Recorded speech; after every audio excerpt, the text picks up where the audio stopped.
గా మీరు మీ తల్లిదండ్రుల పట్ల బాధ్యతను కూడా నిర్వహిస్తూ ఉండాలి.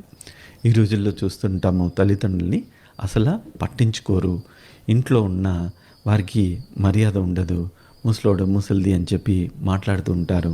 లేదా ఓల్డ్ ఏజ్ హోమ్‌లో వదిలేస్తూ ఉంటారు. అక్కడ వదిలేసిన చూడ్డానికి వెళ్ళడం అనేది ఉండదు.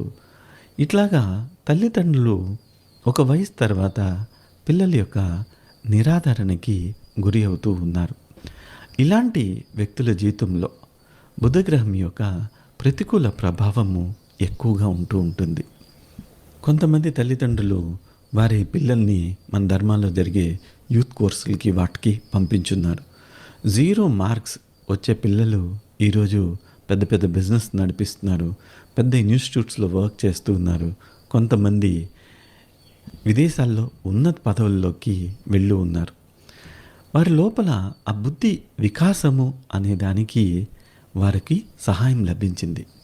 సో బుధగ్రహము యొక్క అనుకూల దృష్టి ఆ వ్యక్తుల్లో బుద్ధి వికాసము, ఫ్లవరింగ్ ఆఫ్ ఇంటెలిజెన్స్ అనేది జరిగేటట్టు చేస్తుంది.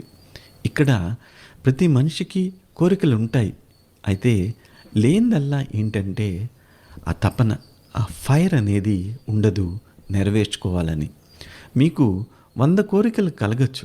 అయితే ఎన్ని కోరికలు నెరవేర్చుకోవడానికి మీరు తప్పిస్తూ ఉన్నారు? బహుశా 1 లేదా 2 అంతే.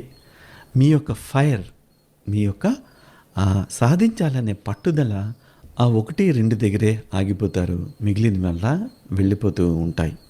ఈరోజు మీరు ఒక సాధన చేయాలి. చీమలకి